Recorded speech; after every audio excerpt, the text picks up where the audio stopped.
It was a dreary, rainy afternoon when Michael was finishing up his shift at the small garage he worked in on the edge of town. The sky was dark, and the sound of raindrops against the roof made everything feel heavier.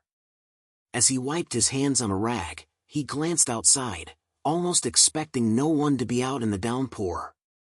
But just then, a car pulled up in front of the garage. The headlights cut through the gloom, and a woman stepped out, drenched from head to toe, her face strained with worry.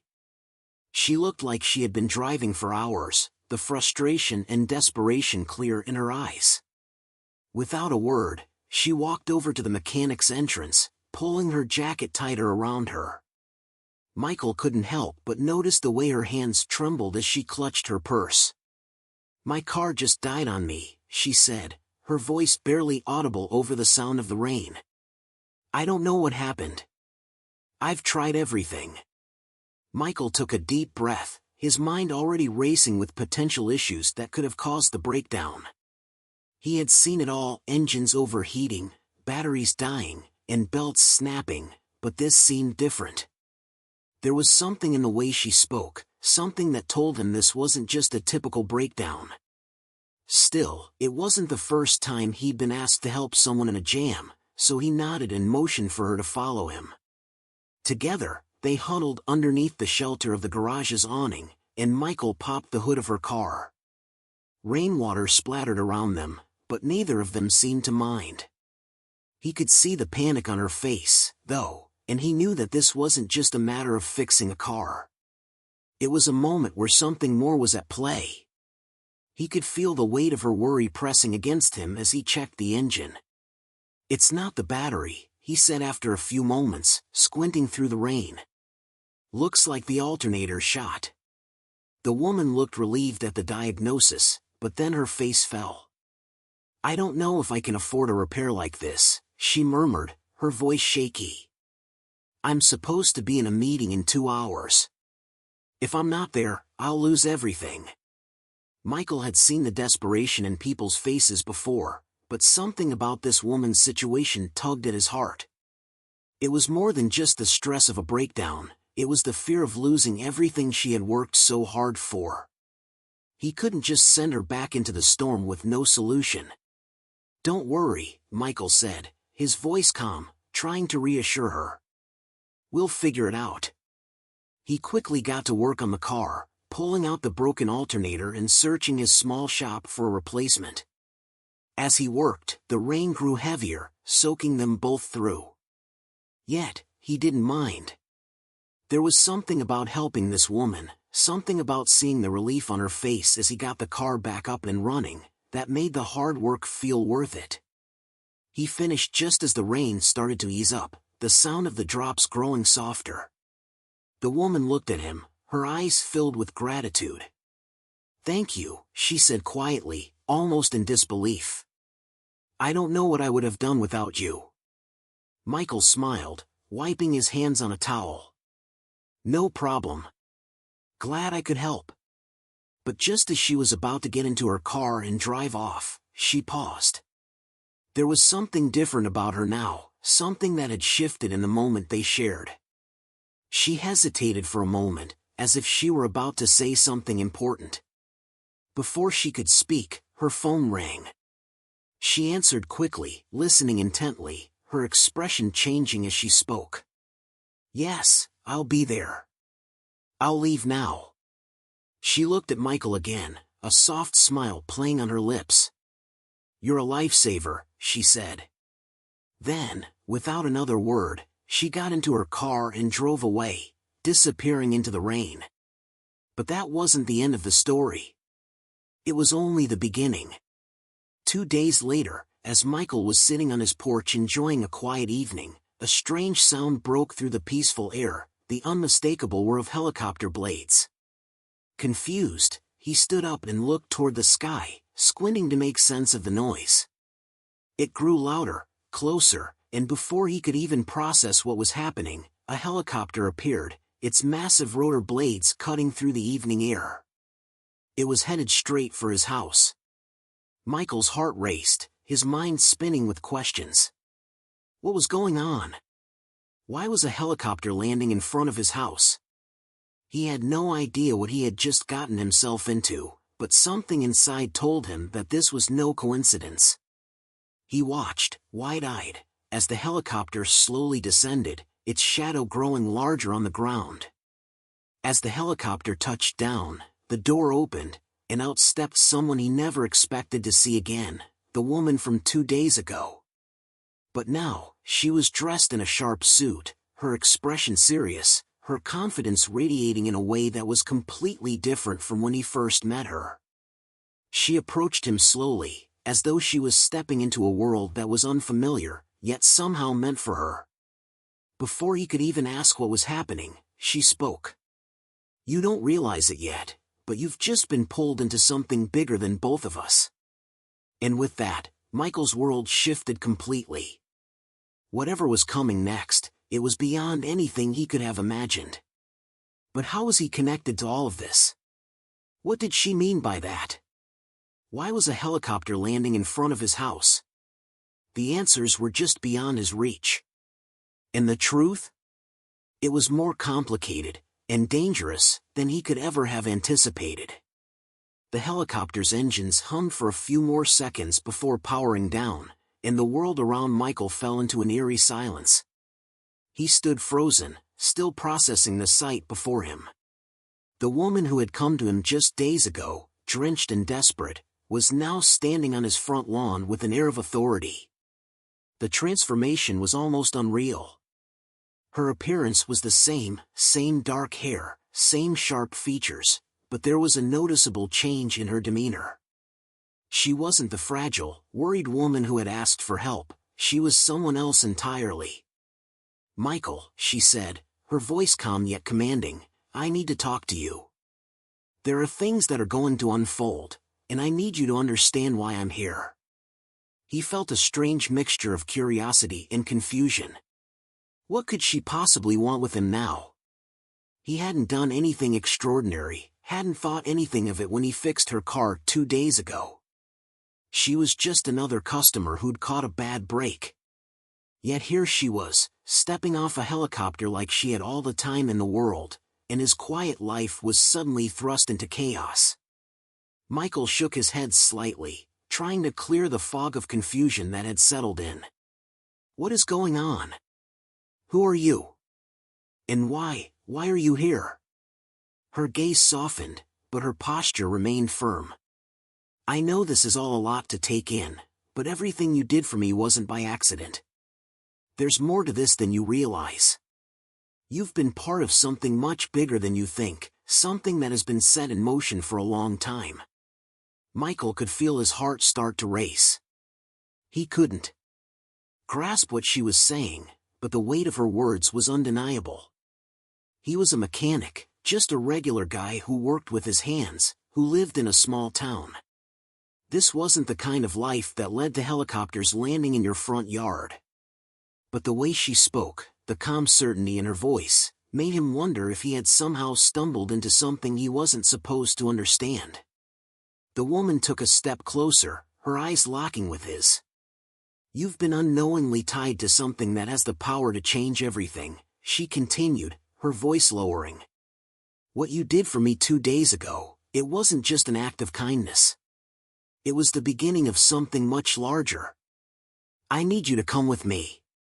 What's coming next, you won't be able to face alone." Michael's mind reeled. His instinct was to refuse, to shut the door, go back inside, and pretend like nothing had happened. But something about the way she looked at him, something in the intensity of her gaze, kept him from doing so. She wasn't asking for his help, she was telling him that he was already involved. In some twisted way, the decision had already been made for him. The silence between them stretched on as the faint hum of the helicopter's engines echoed in the distance. Michael's feet felt like they were glued to the ground, but he managed to force himself to speak. "What do you mean? What did I get involved in?" The woman exhaled slowly, as if weighing how much to reveal. "There's a group, a very powerful group. They've been watching me, watching us, for a long time. Your small act of kindness made you a part of this, whether you want to be or not. Michael's thoughts spun faster, the words too foreign to comprehend. He had no idea who these people were, what group she was talking about, or why she was pulling him into all of this. He was just a guy fixing cars, living a simple life. He had no business with powerful groups or whatever this mystery was. "Why me?" he asked, his voice barely above a whisper. "I'm just a mechanic. What could I possibly have to do with whatever this is?" The woman gave him a look that seemed to soften, though there was still a weight behind her words. "Because you fixed my car, Michael. You didn't just help a stranger. You helped the right person at the right time. And now, whether you like it or not, you're part of this. You've been marked, chosen." Michael's blood ran cold. Chosen? Marked? These words felt too strange, too out of place for him to fully grasp. Yet, something about her words stirred a gnawing sensation in the pit of his stomach. Something was happening around him, something bigger than just the car, bigger than a simple act of kindness, and he was caught in the middle of it. As if sensing his growing uncertainty, the woman's tone shifted again, becoming more urgent. "Michael, this isn't the time for questions. There's a lot to explain, but we don't have much time. The group I'm talking about, they'll come for you soon, too. They'll want to know how much you understand, how much you know about what's happening. You have to trust me." Trust her? How could he trust someone who had appeared out of nowhere, after he'd fixed her car? He had no clue who she really was or what was going on. Everything about this situation felt wrong, like a twisted game he had accidentally become a part of. And then, just as quickly as she had stepped out of the helicopter, the woman began walking toward it again. Her pace was brisk, determined. "I know this is overwhelming," she called back over her shoulder. "But if you don't come now, if you don't follow me, you'll be on your own when everything unravels. I'll leave you the choice, but know this, once it's all over, nothing in your life will ever be the same again." The helicopter blades began to spin up again, and before Michael could even respond, she was inside and the aircraft was lifting off, climbing into the sky like it was simply a part of his world now. He stood there in the growing dusk, still processing what had just happened, still uncertain of everything he had just been told. But as the helicopter disappeared into the distance, one thought gnawed at him more than anything else. What if she was right? What if he was already too deep in this to turn back? He stood motionless, watching the fading sound of the helicopter's rotor blades. Somewhere inside him, a whisper of doubt began to settle, but it wasn't fear, it was curiosity. He had already been pulled into something he didn't understand. The question now wasn't whether he should get involved, it was how far down the rabbit hole would he go. Before he could make a decision, his phone buzzed in his pocket. Michael pulled it out, his hands trembling slightly. The message was brief, no name, just a phone number and one cryptic line, * they're already watching you. Don't trust anyone, * his mind raced as he stared at the screen. Who was this? Was it connected to the woman? And who were they? The world around him seemed to tilt, and the weight of what he had just stumbled into crashed over him. The answers were out there, but finding them would mean stepping into a world that could either save him or destroy everything he knew. Michael stared at the screen of his phone, his heart still pounding from the events that had just unfolded. The helicopter, the woman, the cryptic message, it was all too much to process in such a short time. His mind kept circling back to the words she had said, the ones that had hung in the air like an invisible weight, "You've been chosen." He didn't know why, but that phrase felt like a shackle, an invisible bond that had locked him into something much larger than himself. He had fixed a car, helped a stranger in need, and now here he was, standing in his yard, trying to make sense of the impossible. But even as the questions swirled in his head, he knew one thing for certain, his life was never going to be the same. Michael pocketed his phone and walked back into the house, the cool evening air stinging his face. He tried to shake off the feeling that something was lurking just beyond his comprehension, something that was about to pull him deeper into its web.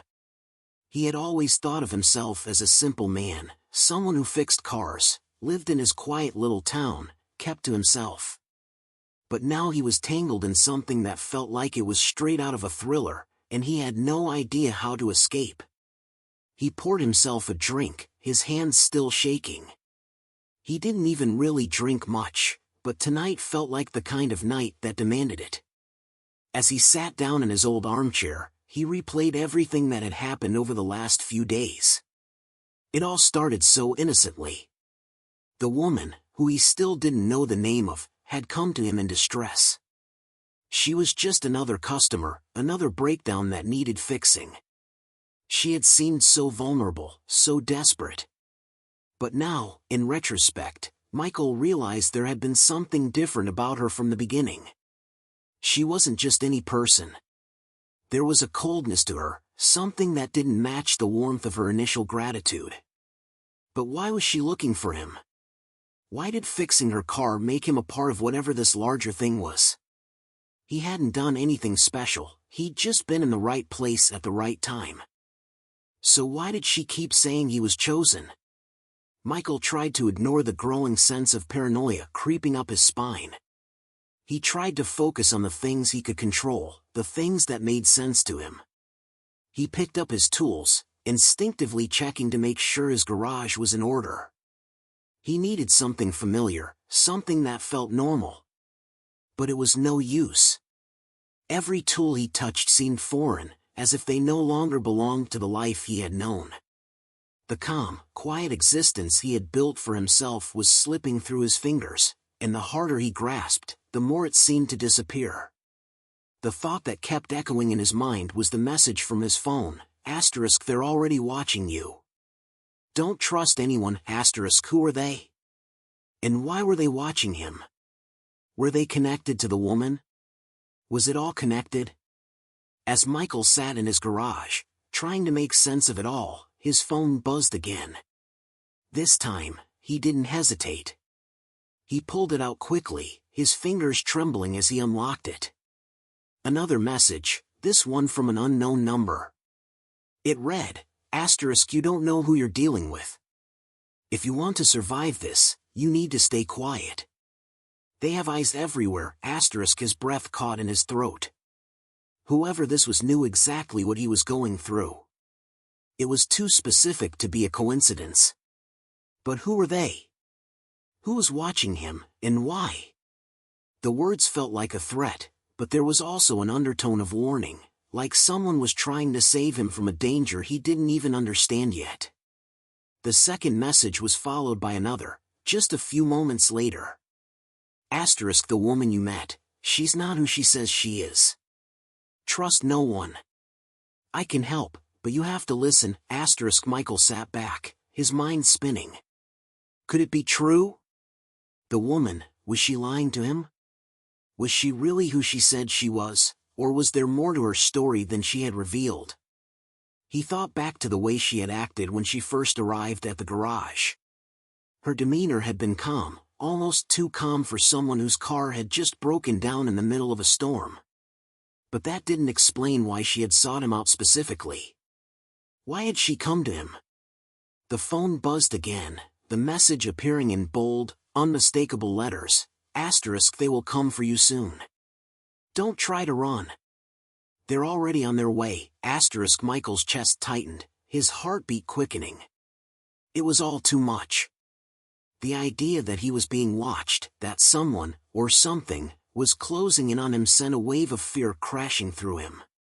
He had no idea who to trust, no idea who was behind this. The woman? The anonymous texter? His thoughts raced, jumping from one possible scenario to the next, none of them offering any answers, only more questions. He got up from his chair, pacing the small room. The tension in the air seemed to thicken, pressing down on him. His head felt foggy, his mind too jumbled to form any coherent plan. All he knew was that he couldn't sit here, waiting for whatever was coming. He grabbed his coat and his keys. Whatever it was, Whatever he had gotten himself into, he wasn't going to face it alone. He needed answers. He had to find out more about the woman, about the messages, about the group she had mentioned. He couldn't just sit around and wait to become a pawn in some game he didn't even understand. The cold night air hit him like a slap as he stepped outside. The sky was clear now, the rain having stopped completely, leaving only the faintest trace of mist hanging in the air. Michael walked toward his truck, his footsteps quick and determined. He wasn't sure where he was going, but he knew he had to get away from the house, away from the feeling of being trapped. As he pulled out of the driveway, his headlights swept across the empty street, casting long shadows on the pavement. Everything seemed eerily calm, like the calm before a storm. But in the back of his mind, he couldn't shake the feeling that the storm was already here, and he was right in the middle of it. As he drove through the winding streets of his small town, Michael's thoughts continued to race. Where would he even start looking for answers? The garage, the woman, the messages, it was all connected, somehow, but the pieces didn't fit. And every minute that passed seemed to drag him deeper into something he wasn't prepared for.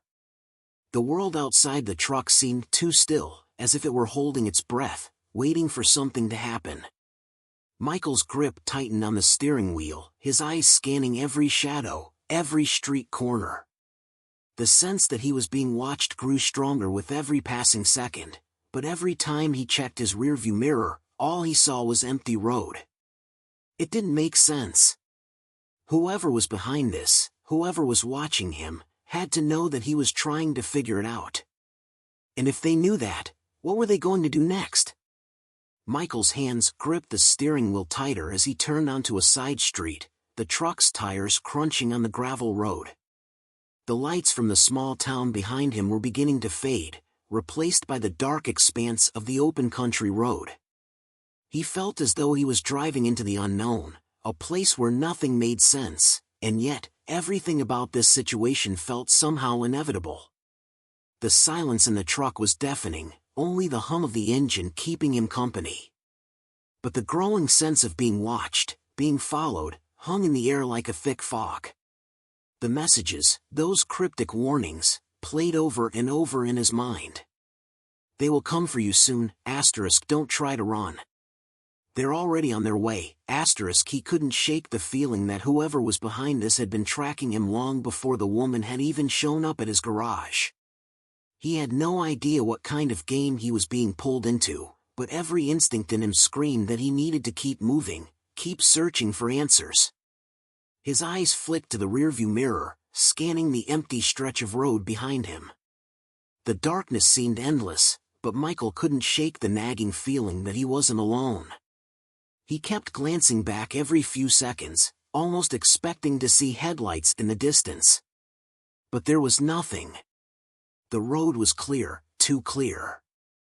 He didn't know where he was heading, but something deep down told him to go to the old mechanic's shop at the edge of town. It was a place he had worked at for years, a small, run-down garage that had belonged to his father. The building had been abandoned after his father passed, but Michael had kept it in decent condition, even though he hardly ever went there anymore. There was something about that place that felt safe. Maybe it was just the familiarity of it all, or maybe it was the one place left that still felt like his own. But it was a place no one else would expect him to go. As he turned the corner, the shop came into view, its outline barely visible under the dim light of a nearby street lamp. The gravel lot outside was empty, and the building itself seemed almost forgotten by time, its weathered exterior and broken windows telling a story of abandonment. Michael parked the truck in the same spot where his father used to park, the engine's rumble dying down as the truck came to a stop. Stepping out of the vehicle, the cool night air hit him, and the hairs on the back of his neck stood up. It was too quiet. Too still. He glanced around, his eyes darting to the shadows, half expecting someone, or something, to jump out at him. But the lot was empty. There was no sign of movement. No sign of anyone following him. Still, the feeling of being watched persisted.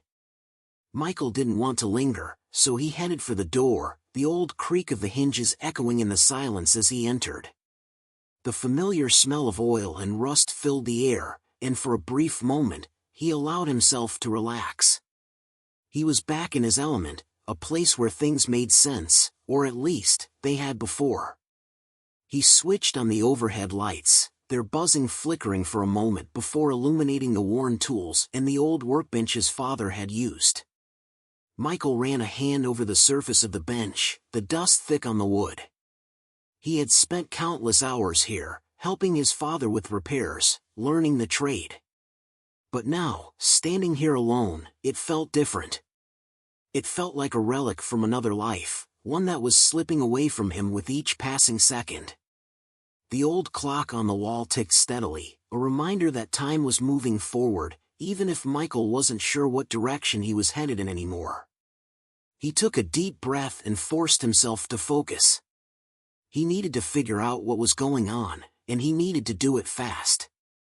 Suddenly, a noise from outside shattered the quiet.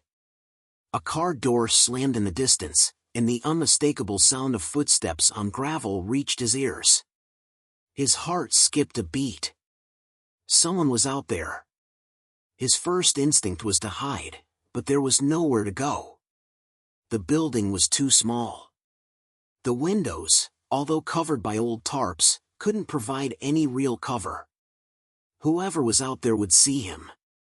He quickly moved to the back of the shop, his mind racing. Could it be the woman? Or was it someone else, someone from the group she had warned him about? Whoever it was, they were close, and Michael couldn't afford to make a mistake. He crouched down behind the workbench, his breath shallow as he tried to listen. The footsteps stopped. The silence returned, thicker than before. For a moment, everything felt suspended in time, the tension hanging like a thick fog. And then, the door creaked open. Michael's breath caught in his throat. He didn't move, not even a muscle. His eyes stayed fixed on the door, his heart pounding in his chest. He could hear the faint rustling of clothing, the sound of someone stepping inside. But still, no one spoke. The tension in the air was unbearable, and Michael couldn't help but wonder if whoever was here had seen him. Had they spotted him hiding behind the workbench? His mind raced, thinking of every possible escape route, but there was no way out. The back door was too far, the front door was blocked, and the windows were too small to fit through. If he was going to survive whatever was coming next, he had to face it head-on. Finally, a voice broke the silence. "I know you're here, Michael." It was the woman. Her voice, though calm, held a hint of urgency that sent a chill down his spine. He couldn't stay hidden forever. Slowly, he stood up, his legs stiff from crouching. He turned around, facing her as she stepped into the dim light. She was alone, no backup, no signs of anyone else being with her. But the air around her was different now, colder, more intense.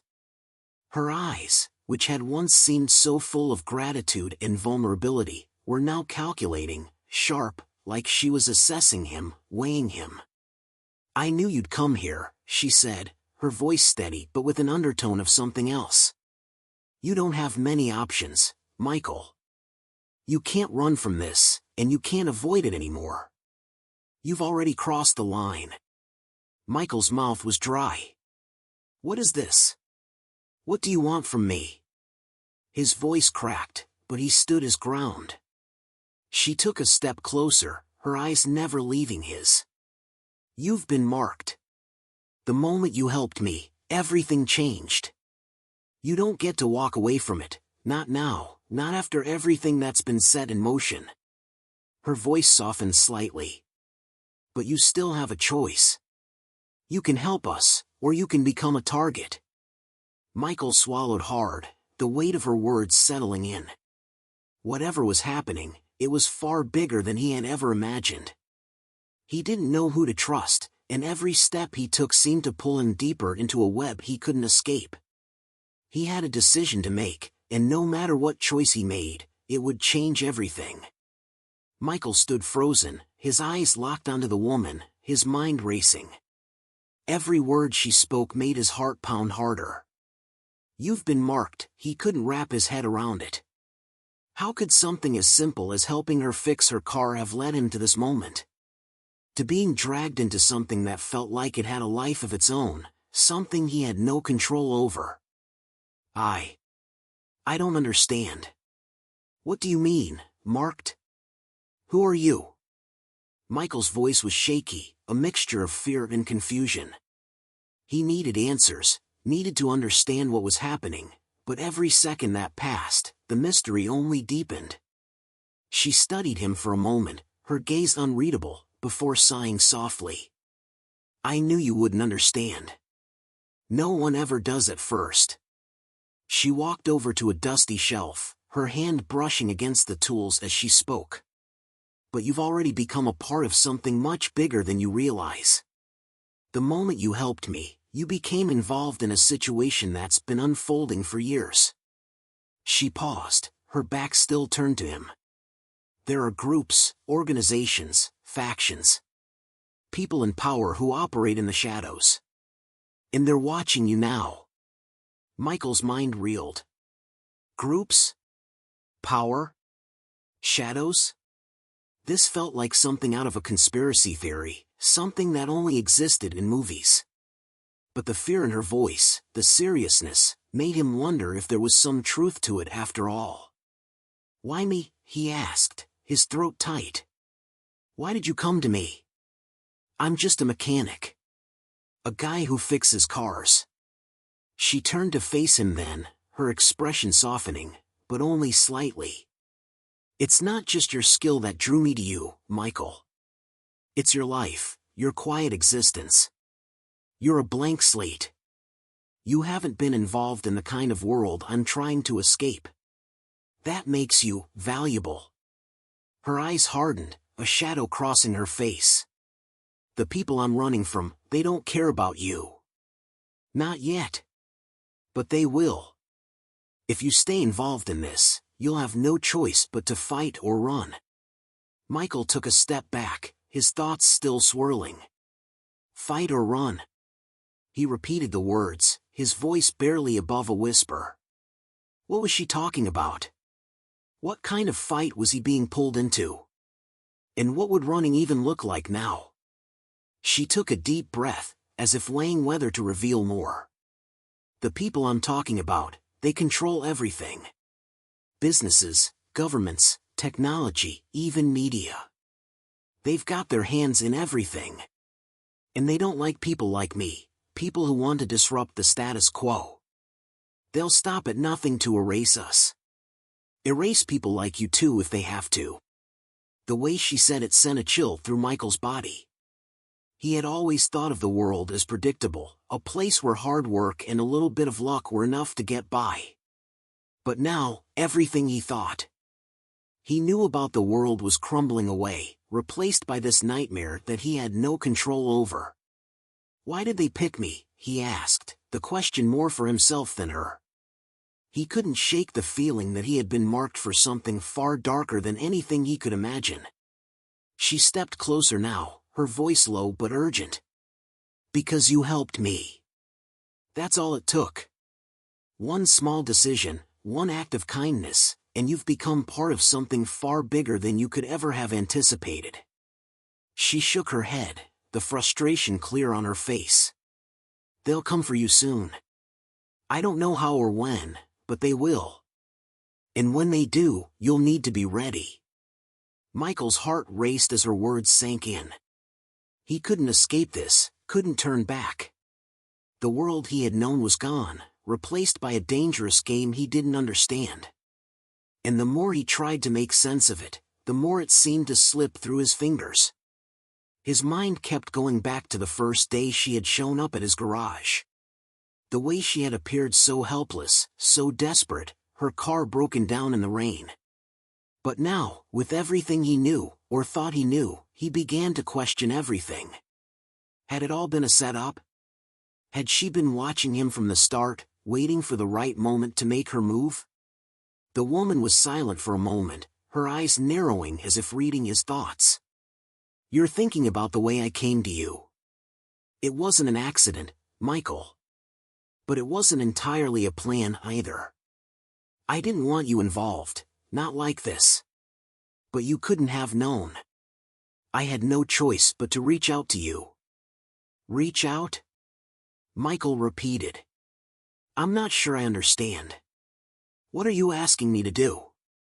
You can't expect me to just dive into all of this without knowing what's going on." "I'm not asking you to dive in," she said, her voice softer now, almost pleading. "I'm asking you to stay alive. You've already made the choice by helping me, but you have to choose what happens next. Either you run, and hope they never catch you, or you help me fight back. But if you do nothing, if you stand still, you'll be swallowed up by it." Her words were heavy, weighted with a truth that Michael wasn't sure he was ready to accept. His mind raced again, trying to grasp the enormity of what she was saying. He had no experience with anything like this, no skills that could help him take on a shadowy group with unlimited resources. What did he even have to fight with? The woman, seeing his hesitation, took a deep breath and stepped even closer, her eyes burning with intensity. "You might think you're just a mechanic, Michael. You might think you're nothing special. But you're wrong. You're already caught up in this, and you can't go back. But you can choose to stop running. You can choose to make a difference." She stopped speaking then, waiting for him to respond, but Michael remained silent. The air between them crackled with tension. He didn't know what to do, what decision to make. His life had just turned upside down, and he had no idea how to navigate this new, dangerous world. Then, before Michael could gather his thoughts, he heard it. The unmistakable sound of a car engine approaching. It was distant at first, but growing louder, closer. He turned his head toward the window, his heart racing again. "They're here," the woman said quietly. Her eyes were filled with a mix of fear and resolve. She didn't have to say more. Michael knew exactly what she meant. The sound of the engine grew louder still, and then headlights appeared, cutting through the darkness. Michael's body tensed. Whoever was coming, they weren't here to chat. He could feel it in his bones. "Get down," she whispered urgently. "They can't see you." "Not yet." Without thinking, Michael dropped to the floor, his body low to the ground, and the woman quickly followed suit. The headlights swept over the garage as the car pulled into the lot, and Michael held his breath, praying they hadn't seen him. Every muscle in his body was on edge, waiting for whatever would happen next. He could hear the faint crunch of gravel as the car stopped, the engine dying away. And then, silence again. But that silence wasn't comforting. It was worse than the noise had been. Whatever was about to happen, Michael could feel that his life was changing once more, and there was no going back now. The silence stretched on, suffocating and thick, as Michael lay flat against the cold concrete floor of the garage. His heart beat erratically in his chest, and his breath came in shallow, careful gasps. The woman beside him was equally still, her eyes wide and scanning the room for any sign of danger. The sound of footsteps outside the garage was unmistakable, heavy and deliberate. Someone was coming, and they were moving with purpose. Michael's eyes flicked to the door, his entire body tense with anticipation. Who were these people? The ones she had warned him about? Whoever they weren't here for a friendly chat. The woman's hand brushed against his arm, her touch almost imperceptible. She didn't need to say anything, but her presence offered him a strange sense of reassurance. This was real, this was happening. There was no more denying it. The world he thought he knew was unraveling, and everything now depended on how he reacted. The footsteps stopped right outside the garage door. Michael could feel his pulse in his throat, his stomach tight with dread. Was it them? The ones who controlled everything, the shadowy figures she had spoken of? He wanted to believe it was just someone lost in the night, a passerby, but deep down, he knew it wasn't. This was the moment. The moment when his life would either spiral into chaos or somehow, impossibly, find a way to make sense of all this. A voice, low, authoritative, and cold, broke through the tension. "We know you're in there," the voice said, steady and calm, but carrying an unmistakable threat. "Come out now. We won't ask again." Michael's breath caught in his throat.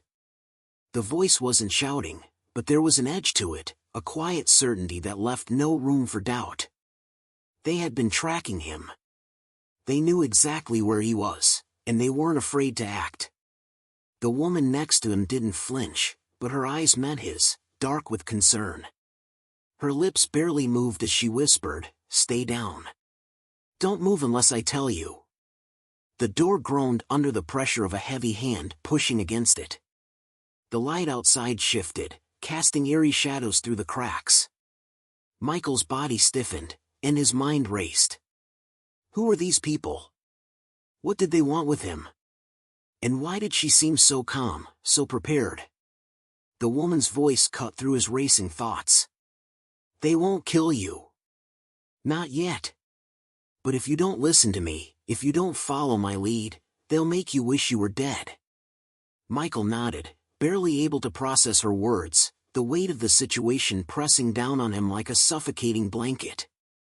He didn't know who these people were, but he understood one thing: they were dangerous. Deadly. And if he wanted to make it out alive, he had to trust her. The door creaked again, louder this time, and then there was the unmistakable sound of someone trying to force it open.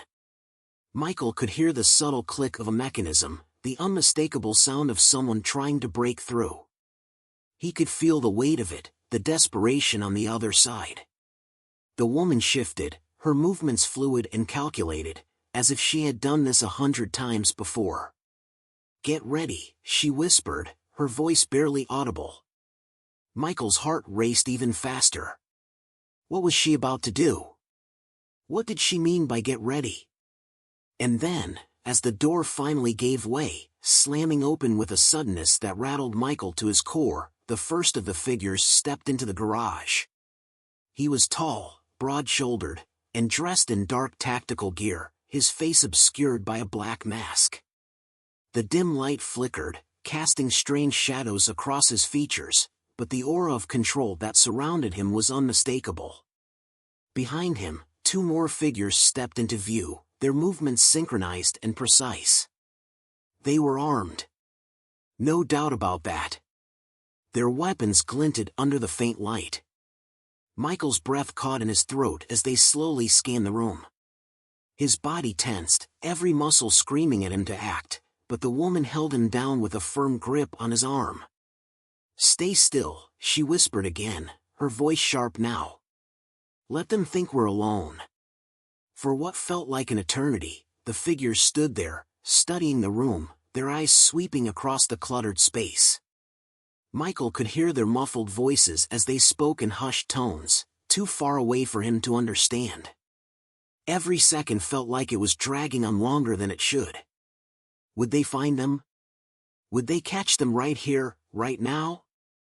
The tension was unbearable, and just as Michael thought he couldn't stand it any longer, one of the figures stepped forward, the crunch of his boots on the gravel floor echoing in the silence. "We need to check the back," the man said, his voice gruff and impatient. The others nodded in agreement, and Michael's stomach dropped as he realized they were about to split up, searching every corner of the shop. They would find him if they came this way. He couldn't afford to make a sound, couldn't afford to give himself away. The woman beside him didn't move, her eyes locked onto the group with a cold, calculating look. She knew this game. She'd been playing it for far longer than Michael could comprehend.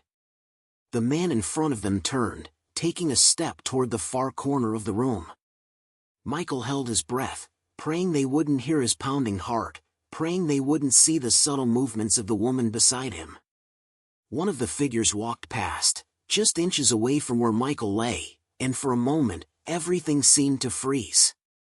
Michael's mind screamed for him to move, to get up and run, but his body refused to cooperate. He had never felt so vulnerable, so exposed in his life. "Nothing here," the man muttered as he moved away from the back corner. The sound of his boots retreating echoed in Michael's ears, and just as he thought the worst was over, another voice spoke, closer this time. "Are you sure?" The voice was sharp, demanding. The woman beside him tensed, but still, she didn't move. "We're fine," she whispered under her breath, though Michael could hear the uncertainty in her tone. The footsteps stopped once again, the sound of someone turning on their heel. The figure moved back toward the door. Michael's heart thundered in his chest as he finally dared to breathe again.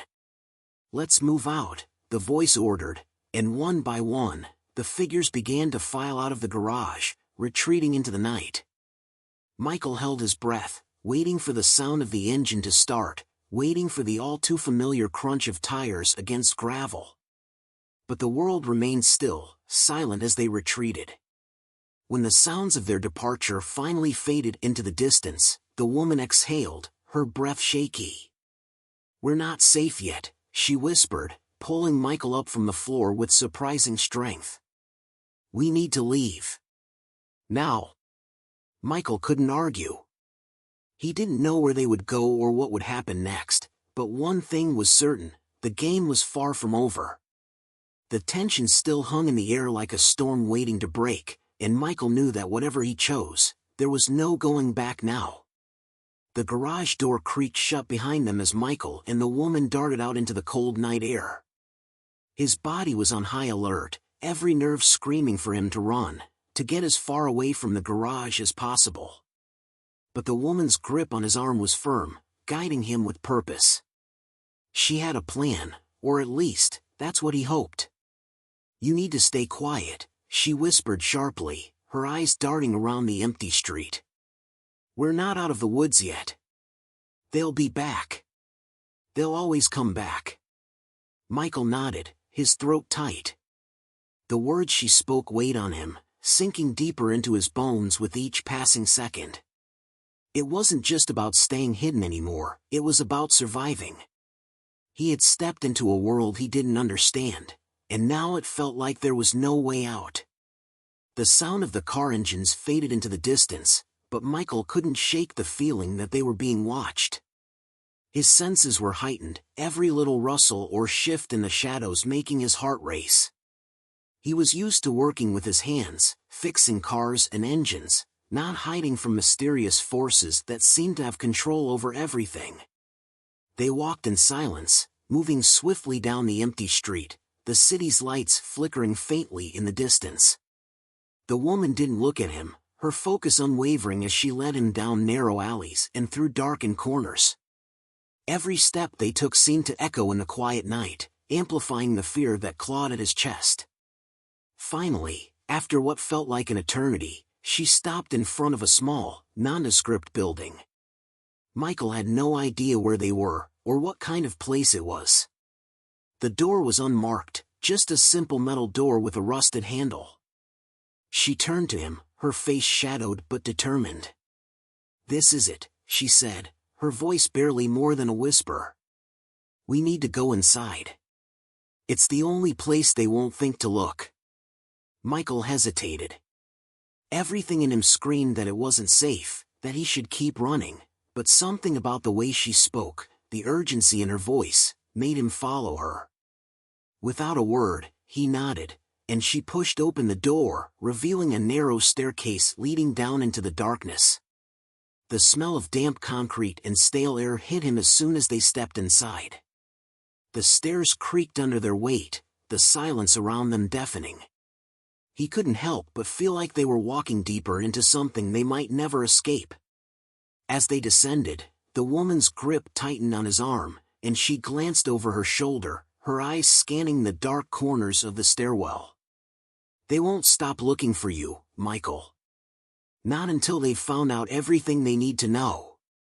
Michael's mind raced, thoughts jumbled as he tried to process everything. Who are they? What do they want with me? She didn't answer immediately, her face shadowed by the dim light.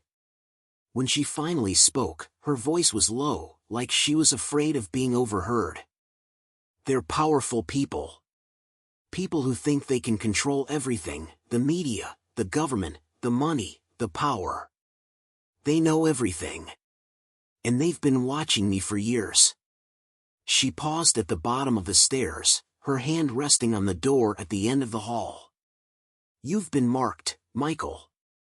By helping me, by showing me that kindness, you've become a threat to them." "Me?" Michael shook his head. "I'm just a mechanic. I don't even know what's going on." You don't have to understand it all," she interrupted, her voice sharper now. "They'll make sure you understand soon enough. But it's not just about you anymore. It's about me. It's about us. And if we don't act now, it'll be too late. You have no idea how close they are to getting their hands on you." Her words sent a chill through Michael's veins, and his thoughts raced. How had he gotten involved in all of this? One simple decision, a moment of kindness, and now everything was spinning out of control. He couldn't escape it.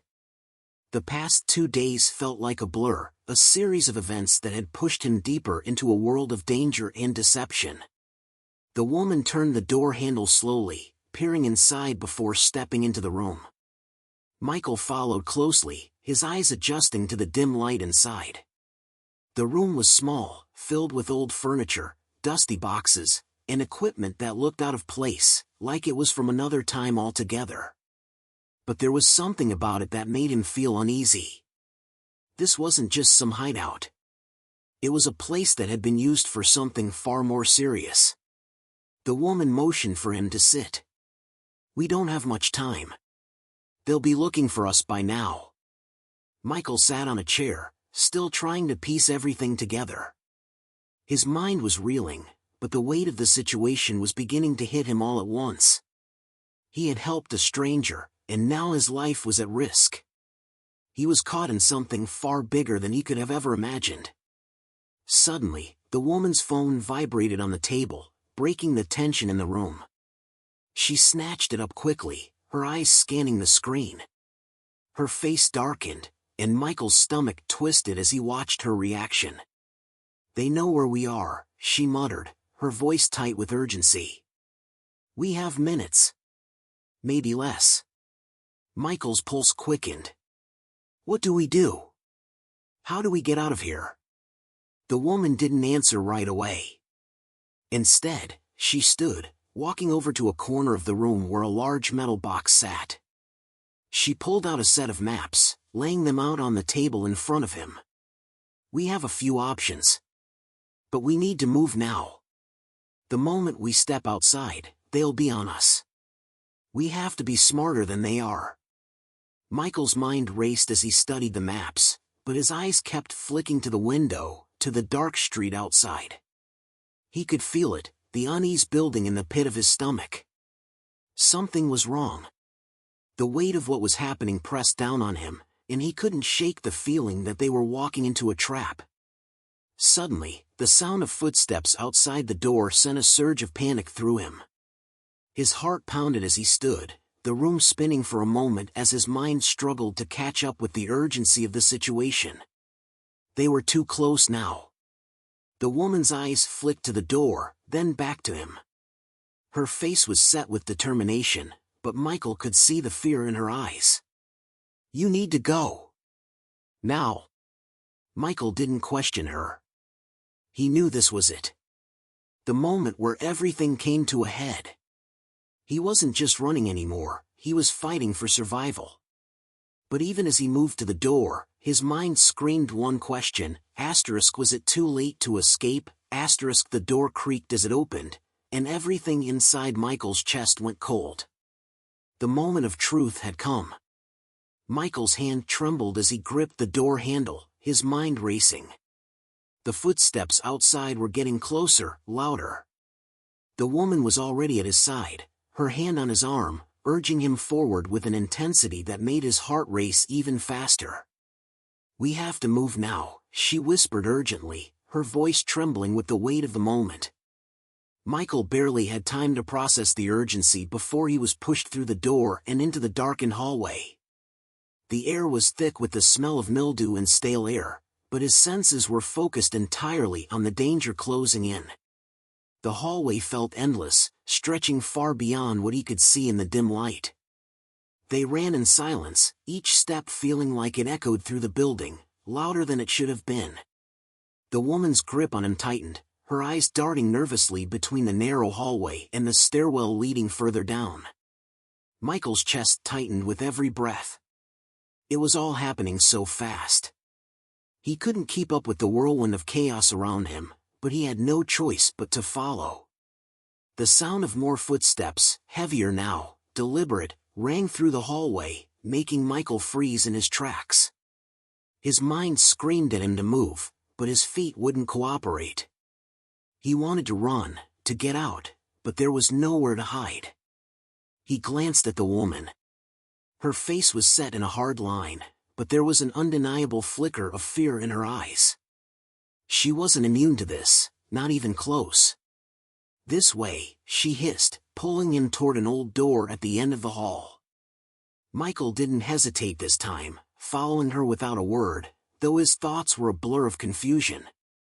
Who were these people chasing them? And what had they really walked into?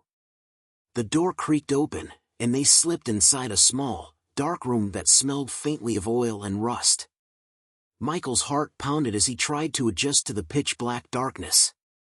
The only sound now was their breathing, sharp and frantic in the quiet. He barely had time to register where they were when the woman pulled him toward a corner, her hand covering his mouth. His eyes went wide, his heart nearly stopping in his chest. There, standing just beyond the doorframe, was the shadow of a figure. For a moment, everything froze. Michael's breath hitched, and his pulse raced as his mind screamed to run, but his body was paralyzed with fear. The woman didn't move, didn't make a sound. It was as if she was holding her breath, praying the figure wouldn't find them. Through the crack in the door, Michael could just make out the figure's outline. Tall, imposing. The silhouette of someone who had done this countless times, someone who knew exactly how to track and hunt down their prey. The figure stepped closer, and Michael's entire body tensed as he forced himself to remain still. "Nothing here," the figure muttered in a low, gravelly voice, a voice that sent a chill down Michael's spine. Then, the sound of retreating footsteps echoed in the silence. A brief moment of relief washed over Michael, but the woman's grip on his wrist tightened, a clear warning to stay silent, stay still. The footsteps continued down the hallway, then faded into nothingness. Michael exhaled slowly, his body sagging with the release of tension. For a moment, he thought they might have made it. But the woman's eyes locked onto his, and in her gaze, he saw the same worry that he was feeling deep inside. "They're getting smarter," she murmured, her voice barely above a whisper. "They know we're not just running. They're tightening the net around us. We don't have much time." Michael's mind was spinning. He couldn't understand why they were being hunted, why this was all happening, but the woman's words were starting to make sense. These people, whoever they were, had been watching them, tracking their every move.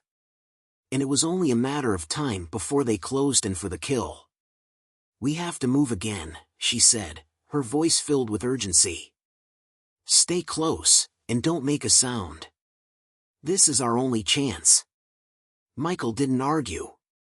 He nodded, though his thoughts were still a blur. The woman moved quickly, her steps silent as she led him further into the room, toward a small, rusty trapdoor hidden under the floorboards.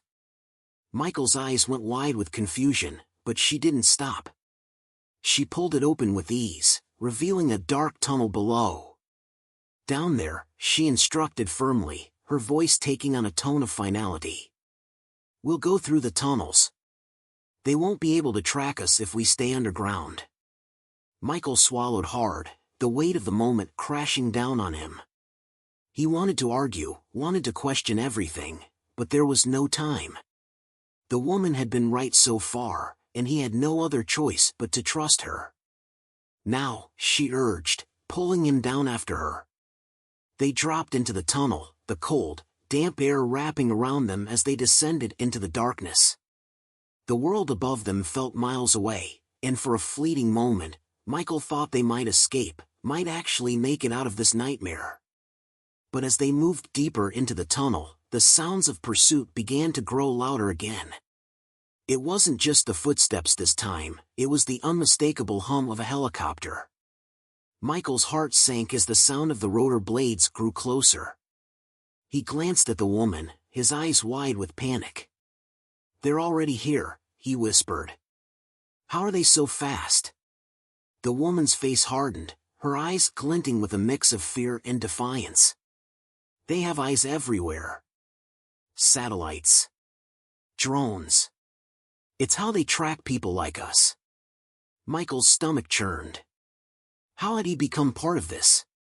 A mechanic, a simple man with a routine life, had unknowingly crossed paths with people who had the power to hunt him down in ways he could never have imagined.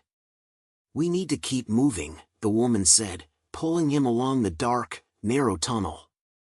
They ran, their feet pounding against the cold ground, but no matter how fast they went, it seemed the helicopter was always just above them, circling, hunting. Michael could hear the sound of the blades overhead, the whir of the machine as it hovered dangerously close. Suddenly, the woman stopped, pulling him to a halt. She turned to face him, her face pale in the dim light. "We have to split up," she said, her voice full of urgency. "They'll follow us together. If we separate, they won't know where to focus." Michael's chest tightened. "You're not coming with me?" he asked, a lump forming in his throat. Her eyes softened, but only for a moment. "You need to trust me. This is the only way." Before Michael could protest, she gave him a sharp shove in the opposite direction. He hesitated, fear and confusion clouding his judgment. But there was no time to think. He turned and ran, his breath ragged in his chest as he sprinted through the tunnels, the sound of the helicopter growing louder with each passing second. The woman's voice echoed behind him. "Keep going. Don't stop." But even as Michael ran, he couldn't shake the feeling that no matter how fast he ran, no matter how far he went, he was running towards something far worse than he could ever imagine. Michael's legs burned as he sprinted through the darkened tunnels, the echo of his footfalls reverberating off the cold stone walls. Every step felt like it was taking him further from any hope of escape. The sound of the helicopter above grew louder, and his mind raced with questions he couldn't answer. Where was the woman? Why had she pushed him away so suddenly? And who were these people chasing them? The tunnel ahead seemed endless, the walls closing in on him with every turn, every corner. He glanced behind him, but there was no sign of the woman. His heart pounded, a mixture of fear and confusion driving him forward. Had she left him behind? Was she still in the tunnels, or had something gone wrong? The distant thrum of the helicopter above shifted in pitch, and the hairs on the back of his neck stood up. It was getting closer. Too close. He could hear the blades cutting through the air like a relentless predator. They weren't just searching for them anymore, they were hunting. And if they caught him, there would be no escape. He rounded a corner, his breath coming in sharp gasps. The tunnel opened up into a wider chamber, its walls lined with metal pipes and old machinery that looked as though it had been abandoned for years. Michael stopped, his eyes scanning the shadows, trying to make sense of his surroundings. The oppressive silence pressed in on him.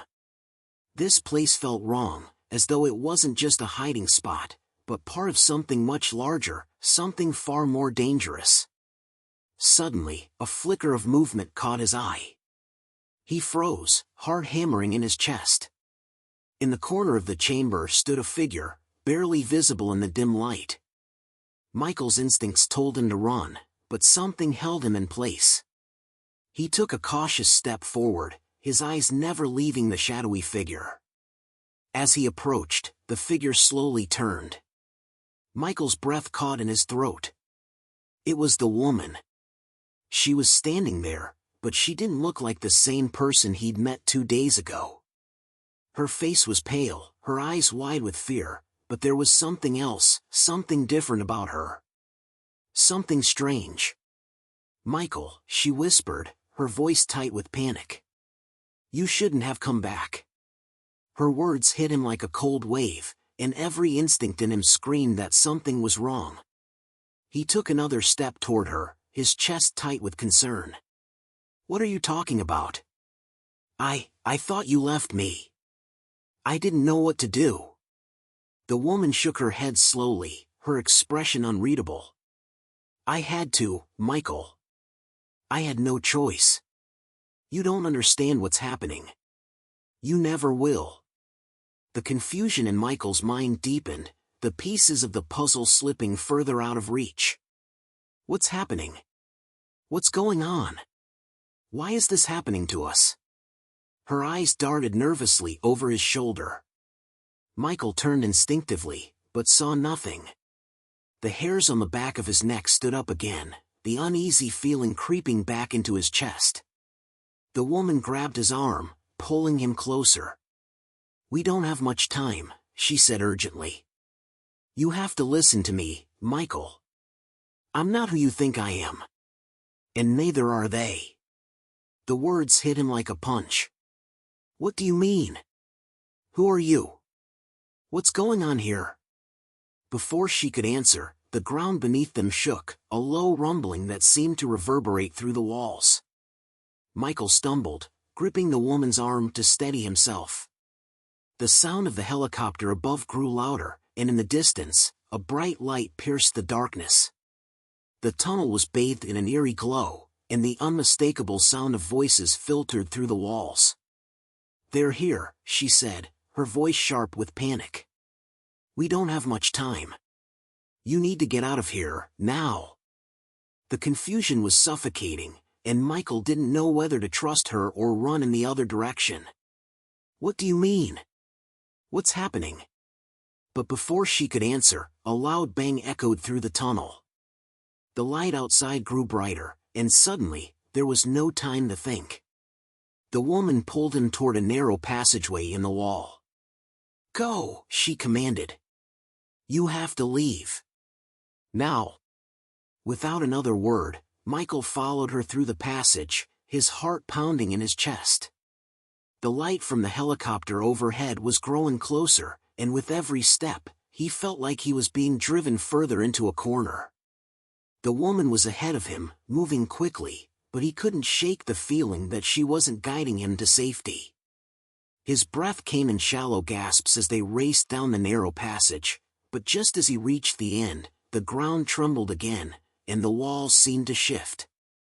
The passageway opened up into a small, dimly lit room. At first glance, it looked like just another abandoned part of the underground complex, but something was different. In the center of the room, there was a large metal door, and beside it, a strange, glowing device. Michael didn't know what it was, but it felt wrong. The air in the room was thick with an unsettling energy, and as he stepped closer to the device, the temperature seemed to drop. The woman turned to him, her face a mask of determination, but her eyes were still filled with fear. "You need to understand, Michael. This is bigger than anything you could ever imagine. And we've only scratched the surface." Before Michael could respond, the sound of footsteps echoed down the tunnel once more. The woman's face twisted in dread. "They're coming. They're going to find us," she muttered. "It's too late. They're already too close." Michael's mind raced, panic starting to rise within him. The helicopter was already overhead, and the thundering sound of boots on the ground grew louder. He turned to the woman, his voice hoarse with fear. "What are we supposed to do now?" She didn't answer immediately. Instead, she stepped toward the glowing device, her hand trembling as she reached for it. "Whatever happens," she said, her voice heavy with finality, "you have to trust me." Suddenly, the lights flickered, and the ground trembled again, more violently this time. Michael stumbled, his breath catching in his throat. Then, without warning, the door across the room swung open, revealing a group of shadowy figures emerging from the darkness. The woman's eyes widened in terror. "Michael, they've found us." The figures stepped forward, and Michael's heart stopped. In the dim light, their faces became visible, men and women, all dressed in black tactical gear, moving with eerie precision. At the forefront was a man with a stern face, his cold eyes locked on Michael. The woman pushed him toward the glowing device. "Go!" she shouted, desperation in her voice. Michael barely registered what was happening as he backed toward the door. The figures were closing in, and the woman had no way out. The room felt suffocating, and with every step backward, Michael could feel the weight of the danger surrounding them. And then, as the figures moved closer, the woman's voice rang out one last time. "Michael, whatever you do, don't touch the device." But it was too late. The sound of metal clanging filled the air, and Michael's hand brushed against the device. In that moment, everything went black. The darkness was suffocating. Michael's heartbeat rang in his ears as he stood in the pitch black, unable to see anything. His breath came in ragged gasps, and his mind scrambled to make sense of what had just happened. One moment, he had been backing toward the glowing device, the next, complete blackness. The sound of his pulse thudded in his chest, drowning out everything else, and for a terrifying moment, he thought he might be lost forever in this void. Then, as suddenly as it had vanished, the darkness lifted.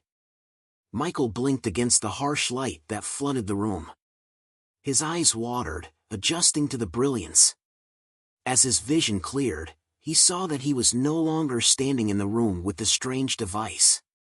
The surroundings had completely shifted. He was outside. The air was cold, sharp, and the night sky above was filled with stars. The oppressive underground tunnels, the helicopter, the threatening figures, they were all gone. For a brief moment, he thought he had escaped. A sigh of relief escaped his lips. But then he realized he was standing in an unfamiliar clearing in the woods. It felt wrong, like something had twisted the very fabric of reality. Behind him, he heard the rustle of footsteps. He spun around, his breath catching in his throat. The woman, she was there, but not as he had last seen her. Her expression was empty, distant, as if she wasn't quite the same person. She looked around as though she didn't recognize the forest either. Where are we?" Michael asked, his voice trembling. The question burned in his throat, and yet he couldn't bring himself to feel safe even in this unfamiliar place. The woman didn't answer immediately. She stared into the distance, her gaze distant and unfocused. Finally, she turned back to him, her face pale and drawn. "This isn't real," she whispered. Michael's confusion deepened. "What do you mean? Where's the danger? Where are those people? Where is the helicopter?" She shook her head. "I told you," she said softly. "None of it was real. It was all a test." Michael felt as if the ground had shifted beneath his feet. "A test?" He couldn't process her words. "What are you talking about?" The woman took a step toward him, her face haunted. "We weren't running from people, Michael. We were running from something else, something far more dangerous than you could ever understand." Michael's mind reeled. The whole chase, the helicopter, the underground tunnels, it had all been part of a test? He couldn't wrap his head around it. Then who were they? Who were those people hunting us? The woman's eyes met his, and for the first time, there was a flicker of something genuine in her expression. "They weren't after us. They were after you. You, Michael, are the key. You're the one they've been looking for." Before he could respond, the ground beneath them trembled once more. The trees around them swayed, and the air felt charged with an electric tension. Michael looked up, his heart racing as a strange hum filled the air. From above, a strange craft appeared, glowing with a soft, otherworldly light. It hovered silently, its presence undeniable, casting an eerie glow across the forest. The woman's face twisted with panic. "It's too late. They've found you." Michael's legs went weak as the full weight of her words sank in. This had never been about a random mechanic helping a woman in the rain. This had never been about a simple act of kindness. He had been swept into something much larger, something he could never have understood, something that had been orchestrated from the beginning. The craft above descended slowly, its light growing brighter, almost blinding. Michael's breath caught in his throat as he realized he was not going to escape this. It was never about running or hiding. This was the moment when it all came to a head. And there was nowhere left to go. As the craft landed softly on the ground, the woman stepped forward, almost as though she had accepted whatever was about to happen. "You have to go with them," she said quietly, her voice filled with regret. "It's the only way. They'll never stop until they get what they need." Michael shook his head. "Who are they? What do they want with me?" The questions burned his throat, but he couldn't process the truth. None of it made sense. The woman reached out, placing a hand on his shoulder, her touch strangely cold. "They want you for what you are, Michael. You're not just a mechanic. You're different. This was never just a chance encounter. You were meant to find me, meant to be here. But you're not safe. None of us are." Before he could respond, the door to the strange craft opened, and a figure stepped out. The figure was tall, cloaked in a dark, flowing robe, his face shadowed by the hood. As the figure approached, Michael could feel the weight of something dark, something powerful surrounding him. "I told you," the figure's voice echoed, a deep, gravelly tone that sent chills down Michael's spine. "He is the one we've been searching for." Michael's body went rigid. His mind struggled to comprehend what was happening. The pieces were falling into place now, but they made no sense. Why him?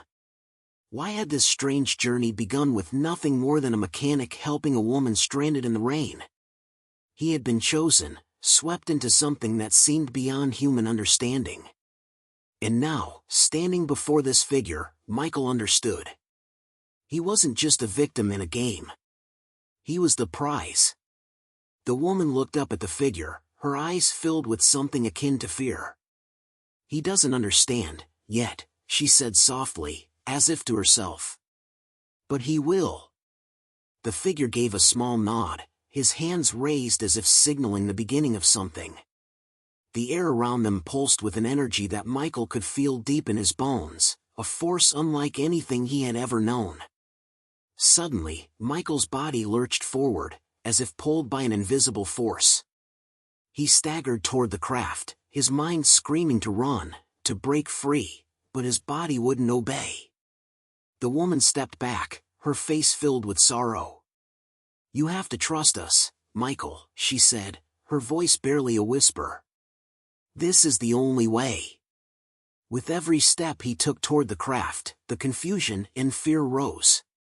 He wanted answers, wanted to break free from whatever twisted fate had led him here, but the overwhelming force pulling him forward made resistance impossible.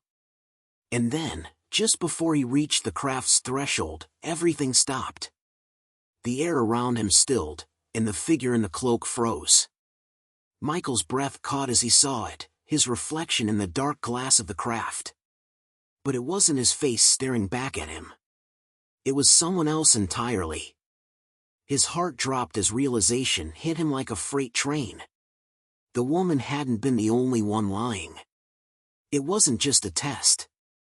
It wasn't just about him being the key. Michael was no longer just the mechanic who helped a woman in the rain. He had become the hunted. And the people who had been chasing him were not the ones he had believed them to be. They were something else entirely. The truth of his past, his purpose, it was only just beginning to unfold. And now, the stakes were far greater than he could ever have imagined. The final twist hit him like a ton of bricks. Michael wasn't the key to their plans. He was the ultimate weapon. And they were about to unlock him. The shock of seeing his reflection, that unfamiliar face staring back at him through the craft's glass, sent a chill down Michael's spine. His legs felt like they were made of stone, frozen in place, unable to move. His thoughts were a blur, tumbling over one another as he tried to process the enormity of what he was seeing. He wasn't just a mechanic. He wasn't just some random guy who had stumbled into a dangerous situation.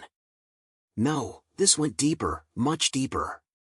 The figure in the dark robe stepped closer, and Michael's gaze shifted from the reflection to the figure. There was no hiding the power in that presence. The air around them hummed with an otherworldly energy. For a brief moment, the figure raised its hand, signaling to the others who had been waiting inside the craft. Michael's heart pounded as the door to the craft slammed shut behind him, the sound sharp and final. He was trapped. But there was something else, a feeling that all of this, the woman, the helicopter, the strange device, it had all led him to this very moment. He had been part of something far bigger than he had realized. "You don't understand, do you?" The voice of the cloaked figure echoed in the quiet, but there was no malice in it. Just a cold, distant finality. Michael clenched his fists. "What am I supposed to understand? Who are you people?" The figure's cloak swirled as it took a step forward. "We are the ones who have been waiting for you, Michael. The ones who've been guiding you, whether you knew it or not. You see, you are no ordinary man. The device you touched, the one that brought you here, was meant for you." Michael shook his head in disbelief. "I don't know who you are, but I'm not part of whatever you're planning. I just wanted to help someone. I didn't ask for any of this." The woman, standing beside him, finally spoke again, her voice soft but filled with undeniable gravity. "You were never meant to be a mechanic, Michael. You were chosen. You are more than you've ever known. This is your destiny."